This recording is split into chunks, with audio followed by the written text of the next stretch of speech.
Jutaan terima kasih kami ucapkan kepada Yang Berhormat Datuk Seri Utama Mohamad bin Haji Hassan, Menteri Luar Negeri, atas kesudian hadir ke sekolah kami pada hari ini. Seperti yang kita semua tahu, kehadiran Yang Berhormat adalah untuk merasmikan Mesyuarat Agung PIBG Sekolah SK Senawar 3 bagi tahun 2025. Yang Berhormat, penglibatan komuniti dan organisasi luar penting untuk kemenjadian sekolah. Pada pendapat Yang Berhormat, sejauh manakah sumbangan komuniti organisasi luar ini dapat memberi impak kepada kejayaan sekolah? Terima kasih. Seperti yang saya katakan tadi semasa meresmikan mesyuarat PIBG, gandengan dan gabungan sekolah dengan PIBG itu amat penting kerana sekolah memang menjadi tugas hakiki untuk melatih dan juga mendidik anak-anak. Tetapi setakat sekolah saja yang berusaha untuk itu, dia tidak mencukupi lagi. Peranan ibu bapa penting untuk bersama-sama menjalinkan kerjasama antara sekolah dengan masyarakat. Peranan masyarakat penting untuk menjadi sebagai panduan oleh pelajar-pelajar dan sekolah dapat diurus dengan baik.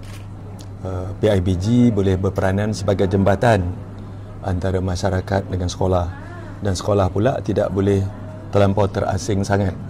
Sekolah mesti menjadi sebagai institusi masyarakat dan masyarakat mesti menyambut institusi masyarakat ini menjadi sebahagian daripada masyarakat, ahli masyarakat.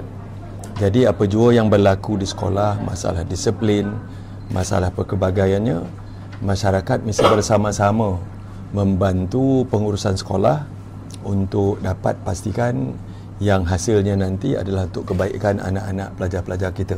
Ya? Jadi itu pentinglah, iaitu kerjasama sekolah dengan masyarakat.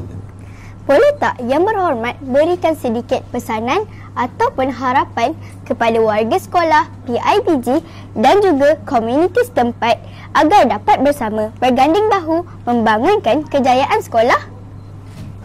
Seperti yang saya dah sebutkan tadi, peranan sekolah, masyarakat PIBG dan masyarakat ini penting. Ya?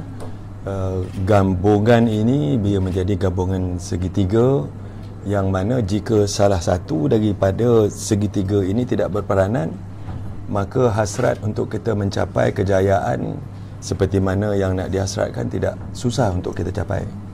Makanya peranan sekolah, peranan PIBG, peranan masyarakat itu perlu digabungkan dan perlu diselaraskan. Tetapi tidaklah sampai PIBG ataupun masyarakat campur tangan dalam mengurus sekolah, dan pihak sekolah pula mesti sentiasa memberikan maklum balas tentang hal ehwal sekolah, hal ehwal pelajar. Seperti yang saya sebutkan bahawa ibu bapa melabur masa depan mereka di atas anak-anak mereka. Mereka nak tahu pelaburan itu diurus dengan baik ataupun tidak. Jadi pihak sekolah sebagai pengurus dana, pengurus pelaburan, mesti bersedia untuk menyiapkan laporan tahunan pelaburan ibu bapa ini. Berjumpa dengan ibu bapa untuk bersemuka dan memberikan maklum balas tentang kemajuan pelajaran anak-anak masing-masing. Jika ini dapat dilakukan, kita pasti bahawa hasrat kita untuk menjadikan peringkat sekolah ini dari cemerlang akan dapat kita jayakan, insya-Allah. Terima kasih Yang Berhormat atas kesudian meluangkan masa bersama kami pada hari ini. Kami amat berbesar hati terhadap kehadiran Yang Berhormat. Sekian sahaja temu bual saya bersama Datuk Seri Utama Mohamad bin Haji Hassan, Menteri Luar Negeri. Saya Dahlia Amanda binti Khairul Faizal melaporkan untuk S3 TV. S3 TV, nadi informasi anda.